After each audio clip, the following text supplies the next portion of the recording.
Магичната флејта. Еднаш во едно време, во далечната Холандија си постоеше еден мал град изграден на бреговите на една река. Жителите се занимаваа со трговија и нивните магацини беа преполни со жито. Но ова им предизвика еден проблем. Полека, градот се наполни со глувци. Неканетите гости се наоѓаа насекаде. На улиците, во домовите, во дворовите. Ги скокоткаа нозете на пешаците со нивните опашки. Им ги дупнуваа капите, се туркаа во чевлите и се завиткуваа со чаршафите. А омилено место им беа кујните. Го снемуваше сирењето, а чиниите ги лижеа се додека не ги направеа да светат. Кога некоја домакинка ќе правеше сладко, навалува и не оставаа ни трошка.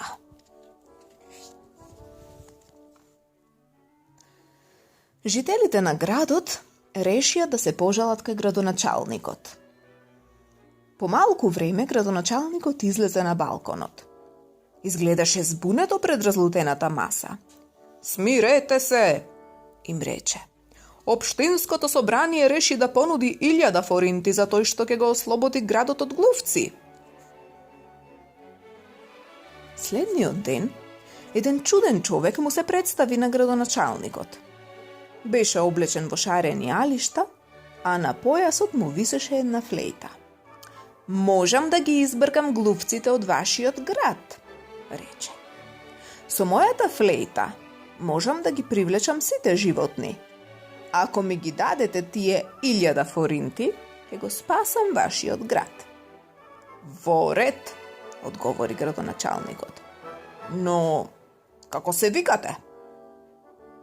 "Ме викаат музички магепсник", одговори човекот. Веднаш потоа излезе на улица и со флејтата почна да свири една мелодија. Пред да стигне да отсвири 3 ноти, еден чуден тресок направи земјата да се затресе. Илјадници глувци исползеа од секаде и излегоа на улиците. Тргнаа по музичкиот магепсник, кој свиреше на магичната флејта. Тој ја водеше војската од глувци кон реката. Кога музичкиот магепсник дојде до реката, влезе во водата. Глувците го следеа и сите се удавија. Не можеше да се опише радоста на жителите. Пееја и играа по улиците, гушкајки се и бакнувајки се еден со друг.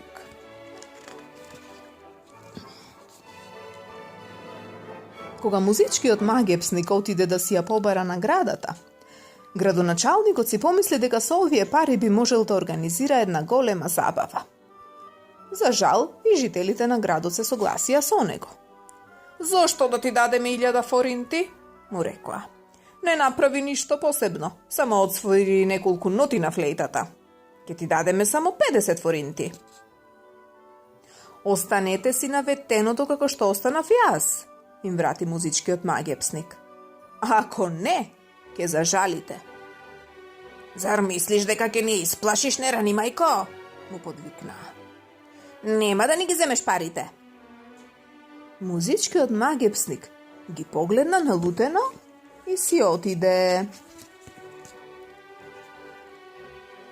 Следното утро музичкиот магепсник се врати во градот. Беше празникот на Свети Јован и сите возрастни беа во црквата. Музичкиот магепсник почна да свири една мелодија на својата флејта. Штом се слушнаа првите ноти, сите деца и девојчиња и момчиња излегоа на улиците и тргнаа по него. Меѓу нив беше и ќеркичката на градоначалникот. Штом излегоа од црквата, жителите останаа со отворена уста. Децата го следеа музичкиот магепсник кон реката, исто како и глувците. Но кога стигнаа до реката, музичкиот магепсник сврте кон планината. И тогаш се отвори една тајна врата и музичкиот магепсник влезе низ неа, а децата го следеа. Само едно сакато момченце не стигна да влезе и остана надвор. Вратата се затвори брзо, така што возрастните не стигнаа да запаметат каде се наоѓа точно. Домовите во градот се наполнија со тага и со солзи.